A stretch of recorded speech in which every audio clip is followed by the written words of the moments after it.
Welcome to Screen Crush, I'm Ryan Airy, and this is all of the Easter eggs, references, and little things that you might have missed in the first trailer for Hawkeye. Now we've got a lot to cover from this trailer, as well as characters that the trailer left out, including Tony Dalton's villain, the Swordsman, and the other hidden villain of the series, who I think is going to be the triumphant return of Vincent D'Onofrio's Wilson Fisk, aka the Kingpin. Get hyped. The trailer begins with the Empire State Building lit up in Christmas colors, neatly establishing the time and place of the series. Now, I'm excited for a Christmas setting in this movie for a few reasons. For one, we've only ever had one Christmas story in the MCU, which was Iron Man 3, and that was more because Shane Black loves him some Christmas. But also, Christmas is about family. Clint's goal is now to find a way to leave his life of Ronin behind and just be with his family on Christmas. But he's also forming a new surrogate family with Kate Bishop, which we'll talk about later on. So when the trailer begins, he's just taking his kids into the city to see a show and have dinner. But where's Mom? Lila says, "This is the first Christmas we've had together in years." So hold on, I don't think this is Christmas Day and that Linda Cardellini has left the family to go around with the Grateful Dead or something. I think this is leading up to Christmas. That way, Clint will have the goal of getting home to his family. And when she says, "In years," it has two meanings. One, that Clint obviously spent 5 Christmases alone while his family was blipped. But also, imagine how many Christmases Avengers, S.H.I.E.L.D. agent Hawkeye had to miss before this. And now he's worried that he'll miss their first Christmas back. And then we see that they went to Rogers the Musical, probably the kid's idea. Now this has to be poking fun at Spider-Man Turn Off the Dark, one of the most dangerous, notorious flops in Broadway history. It even featured a whole song about shoes. What Spider-Man fan wouldn't love that? Now, except in the MCU, Steve Rogers is the one whose life has been turned into a show. Not surprising, he began his career in show business as a crowd-pleasing propaganda tool. Then, in Agent Carter, we saw that his life was reimagined as a radio show. And now it's time for the Captain America Adventure Program. And as we saw in Far From Home, there are already films about the Snap and Tony Stark, so it's cool to see how the heroes have become integrated into the MCU's pop culture like they have in ours. But get this, at one point there was going to be a Captain America Broadway show. As Kevin Geeks Out and Atomic A Productions on Twitter remind us, these ads ran in Marvel Comics for months in the 1980s. But I also think that it's interesting that Captain America is a commodity that's being sold, much like we saw the toys and posters of John Walker and Falcon and the Winter Soldier. This tagline calls the musical a timeless story for a timeless hero, referring to his advanced age and time in World War II. And the font of the musical partially appears in stars, hinting to the climax of the show, the Chitauri invasion of New York. Then Clint sees that someone else is wearing his Ronin suit, beating up bad guys. In the comics, Clint took on the identity of Ronin after he was resurrected from the dead by Wanda Maximoff. But he was not the first person to wear the suit. In fact, there's a hint that in the MCU he stole the suit from another assassin, which we'll talk about in a bit. Then Clint flashes back to his darker times, killing the Yakuza. What I want, you can't give me.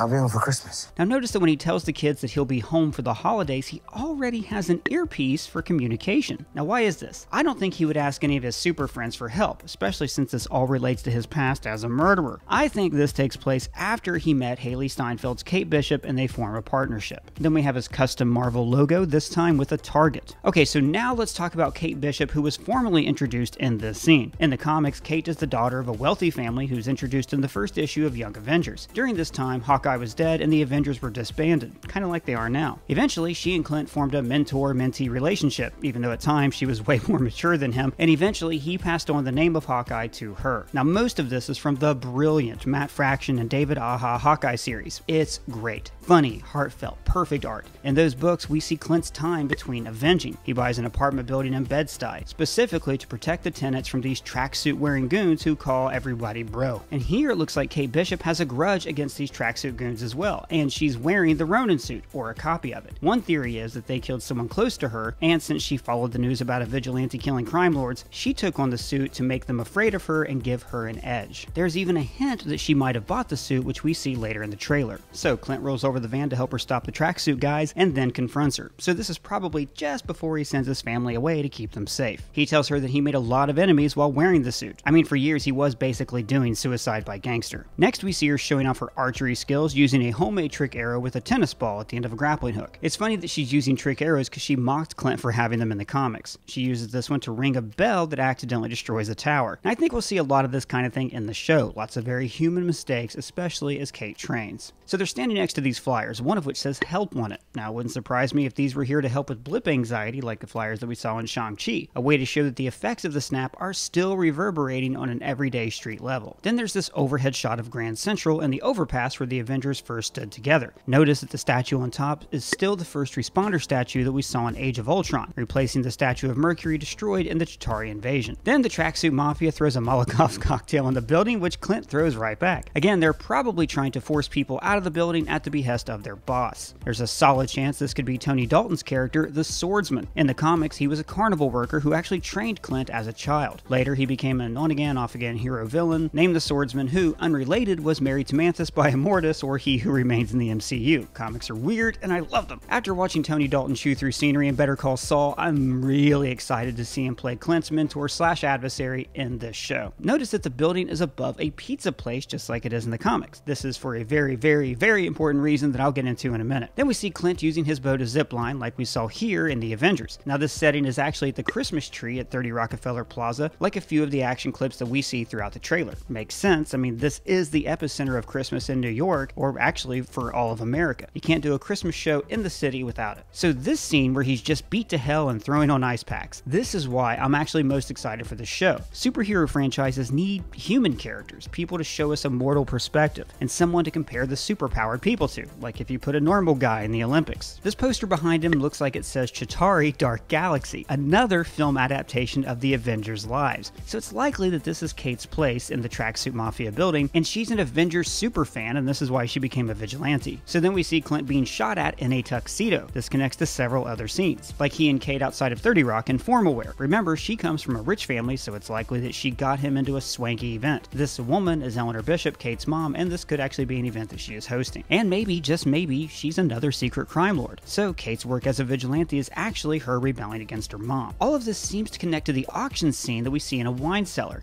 In the comics, there is an arc where the villain Madame Mask is selling a tape to blackmail Clint. This could be a similar auction where proof of Clint's time as Ronin is for sale and Kate's here to help him make a bid on it. This might actually be the same auction where she bought the original Ronin suit. Although, there aren't any wine cellars in 30 Rock except for the one in Lorne Michaels' office. Why are you wearing a tux?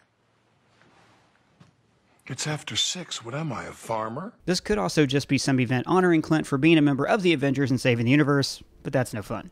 In this scene, the Tracksuit Mafia has kidnapped Clint, and Kate sweeps in to save him with the same zipline bow trick, again showing the payoff of their mentor-mentee relationship. And here is the first time we get to see her purple costume from the comics, made to mimic Hawkeye's original purple suit. And then we get this amazing glimpse of the Rogers musical, which is staged an awful lot like Hamilton, and actually the theater where it's set is across the street from Hamilton. So this set looks like the bridge leading to Grand Central where the Avengers first formed. I'm guessing that this is the finale since the first act would have probably been set in World War II. We see a waitress like the one Steve met in an Avengers deleted scene and later saved, a Chitauri, Hawkeye, Black Widow, Tony, another Chitauri, and a hot dog vendor like this guy. And the actress playing the waitress in the top row appeared in Luke Cage, She's Your Mom. In the front row, there's a shawarma worker, Thor, Loki, I'm guessing a tourist, Steve, wearing an outfit much like his Winter Soldier suit, some guy, no idea who, tell me your thoughts in the comments, and the Hulk. Now notice that he can get in and out of his suit easily in case he needs to transform in the show. And then we see a couple more Chitauri. It's telling that Clint and the other humans are in the back, as they were in the background for most of the MCU. And then we see Lucky the pizza dog,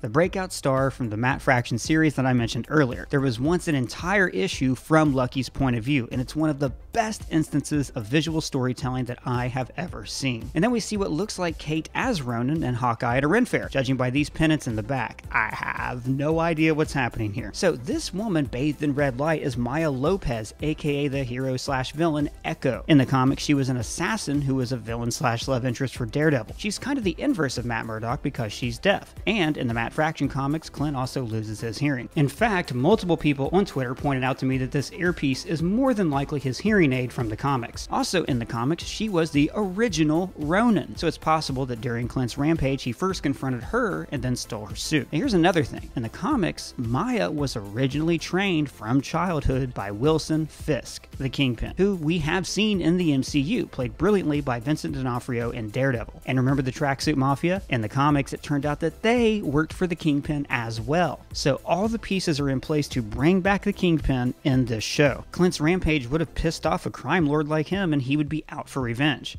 You embarrassed me. This might also explain the Black Widow post-credit scene. Maybe you'd like a shot at the man responsible for your sister's death. A lot of powerful people want Clint dead for his past sins, so the Kingpin could have paid Val to assassinate Clint. Bung's artwork on Twitter pointed out that the car they drive and the entire car chase is straight out of the comics. In fact, Damian Nava art reminded me that the whole of issue number 3 is just a car chase where Hawkeye uses all kinds of special arrows all throughout the issue. Thanks for that observation. So Kate uses a trick arrow on the tracksuit guys who are driving a moving van called Trust-a-Bro. In the comics, like I said earlier, these guys end every other sentence with bro. It's great. It's so good. It would actually be a great series for you to start reading if you're looking to get into comics. The title card of the show is actually taken directly from these books, which I don't think they've ever done in the MCU before. Then at the end, the two of them are doing the jump, grappling hook maneuver that Clint used here in the Avengers. I think this is part of Kate's training because the two of them are jumping in water to cushion their fall. So I think a big part of this series will be her training, grooming her to be the next Hawkeye in the MCU. Clint naturally fell into a mentor, fatherly role with Wanda, giving her a pep talk. If you step out that door, you are an Avenger. And then coming to help her when her boyfriend got out of hand. You want to mope, you can go to high school. You want to make amends, you get off your ass. But what do you think? Do you want to see the Kingpin in the MCU? Who do you hope appears in this show? How will Yelena Belova fit into all this? Let me know down in the comments or at me on Twitter. And if it's your first time here, please subscribe. For Screen Crush, I'm Ryan Airy.